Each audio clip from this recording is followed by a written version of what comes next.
Television वाले भी पहुँच गए थे। उस ज़माने में सिटी बेस्ड टेलीविज़न चैनल से एक नेटवर्क लेके आया था, उसका नाम लेना बहुत ज़रूरी नहीं है। बस आप ये समझ लीजिए कि वो सिटी बेस्ड चैनल था, तो उनके रिपोर्टर हर जगह मौजूद थे। तो रिपोर्टर को पता चला, वो फ़ौरन अपना कैमरा लिए और पुलिस से उन्होंने कोऑर्डिनेट किया। उन्होंने कहा कि देखो साहब, इस तरह से एक बीहड़ से हम लोग बाहर निकले हैं और फिर वो आबादी की तरफ आया है। आबादी में भी जहाँ पे कुछ एक बहुत घनी आबादी तो नहीं है, एक छोटा-सा गाँव है, उस तरफ वो घुस करके बचना चाहता है। अब रिपोर्टर को जानकारी मिली, रिपोर्टर ने अपनी गाड़ी उस तरफ दौड़ा दी, पुलिस से कोऑर्डिनेट करता रहा, नज़दीक पहुँच गया।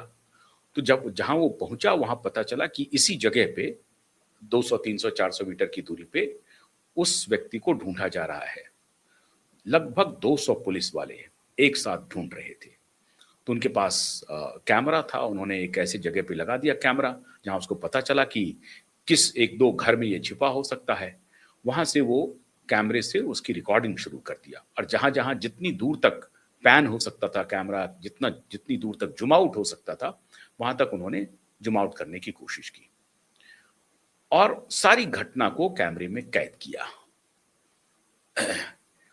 इसके तुरंत बाद जब वो रिकॉर्ड हो गई, तो वो फ़ीड उस न्यूज़ रूम में आ रही थी।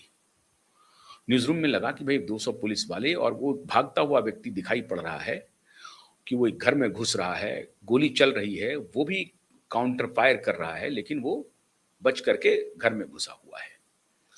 जब वो उस फ़ीड को, उस विज़ुअल को न्यूज़ रूम में बहुत सारे मॉनिटर लगे हुए थे, हर मॉनिटर पर वो न्यूज़ आ रहा था। उसको कहते हैं जो इंजीनियरिंग सेक्शन होता है, जहाँ से कि लाइव फ़ीड आते रहते हैं सैटेलाइट चैनल्स में, तो वहाँ वो विज़ुअल आ रहा था।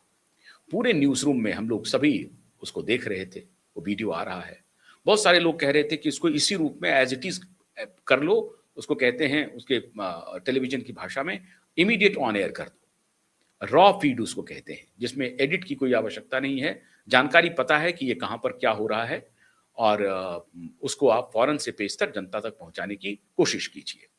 रॉ फ़ीड को ही उसी रूप में एज़ इट इज़ हम लोगों ने उसको ऑन एयर कर दिया। बहुत सारे चैनल पे गए और वो चैनल के बहुत मल्टीपल चैनल्स थे, तो बहुत सारे चैनल पे वो रॉ फ़ीड चलना शुरू कर हो गया और सारे लोग ताली बजा रहे थे पूरे न्यूज़ रूम में कि मारो, मारो, मारो, ये भाग रहा है, ये क्रिमिनल है, नामी बदमाश है।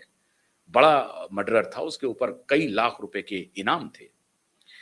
हैरानी होगी आपको कि उन्होंने पूरे बदन में मस्टर्ड ऑयल मालिश कर रखा था और बदन पे एक भी कपड़ा नहीं था, सिर्फ एक अंडरगारमेंट के साथ वो धोती को बांध करके इस तरह से वो भाग रहा था। बाद में पता चला कि उसके पूरे बदन पे मस्टर्ड ऑयल मतलब सरसों का तेल उसने मालिश कर लिया था कि कोई अगर पकड़े तो जल्दी से वो हाथ से छूट जाए, फिसल जाए और वो भाग जाए। इस तरह का भी उसने पूरी करामात कर रखी थी। लेकिन जब तक उसको पुलिस घेर रही थी, तो चारों तरफ से आवाज़ें आ रही थी न्यूज़ रूम में, मारो, मारो, मारो। लेकिन जैसे ही उस व्यक्ति को गोली लगी और वो उसकी मौत हुई, पूरे न्यूज़ रूम में सन्नाटा छा गया और फिर धीरे-धीरे मरमरिंग शुरू हो गई। एक क्या बहादुरी हुई यार! एक अकेला एक क्रिमिनल भाग रहा था, आप उसे पकड़ भी नहीं सके, मार दिया, क्या बहादुरी है! ये कोई बहादुरी का काम नहीं है। अभी बिहार में एक एनकाउंटर हुआ है, उससे इसे मत जोड़िए। तो कहा गया कि ये क्या बहादुरी हुई है। मतलब पूरे न्यूज़ रूम की संवेदना ये थी पहले कि इसे मारो, लेकिन जैसे ही उस व्यक्ति की मौत हुई, पूरे न्यूज़ रूम की संवेदना बदल गई। तो ये है भारत। इसका मैंने दृष्टांत इसलिए दिया क्योंकि आपको समझने में थोड़ी आसानी होगी। मैं ये रेफ़रेंस किस रेफ़रेंस में कह रहा हूँ उसे समझिए। कल शिवसेना का स्थापना दिवस था। स्थापना दिवस में श्रीमान उद्धव जी ठाकरे आए संबोधित करने के लिए मुंबई में। भीड़ थी, एज़ यूजुअल भीड़ थी, बड़ी भीड़ थी।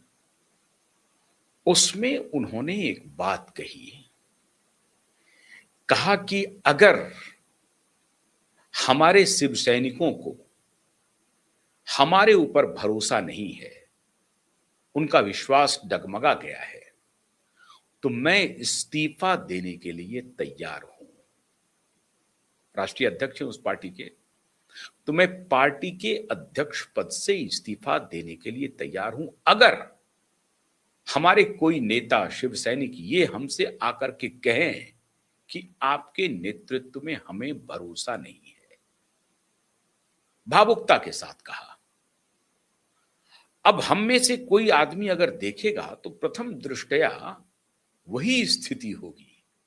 पहले तो मारो मारो मारो वाला, और जैसे ही उसकी मौत हुई तो अभी जो स्थिति है श्रीमान ठाकरे की, इस बयान पर आप और हम भी शायद भावुक हो जाएं।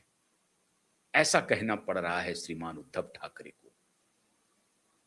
लेकिन उद्धव ठाकरे को ये दिन देखने क्यों पड़े? ऐसा दिन उनको देखना नहीं पड़ता। अगर वो उद्धव ना होते जिस उद्धव की वजह से वो मिट्टी में मिल चुके हैं। क्या ये उद्धव का ट्रांसफॉर्मेशन है? क्या ये उद्धव का बदला हुआ रूप है? क्या ये वही उद्धव है जो अपने बेटे की बात नहीं मान रहा है या मानता था? क्या ये वही उद्धव है जो अपनी पत्नी और अपने बेटे के कहने पर वो सब कुकृत्य किया जो इस उद्धव को नहीं करना चाहिए था? आज ये बदला हुआ उद्धव सबके सामने कह रहे हैं कि अगर आपको हमारे ऊपर भरोसा नहीं है तो मैं इस्तीफा देने के लिए तैयार हूं। और उसमें वो क्लाउज जोड़ रहे हैं कि नहीं, लेकिन एरू गैरू नत्थु खैरू अगर आकर के कोई कह देगा, चोर प्रवृत्ति का आदमी अगर कह देगा कि इस्तीफा दे दीजिए तो मैं नहीं दूंगा। प्रामाणिक आदमी होना चाहिए। मतलब इनकी प्रामाणिकता का मापदंड क्या है? ये किसको प्रामाणिक कह रहे हैं? एकनाथ शिंदे को प्रामाणिक नहीं कह रहे हैं। एकनाथ शिंदे के साथ जो 39 लोग शुरुआत में गए थे उनको प्रामाणिक नहीं कह रहे हैं, या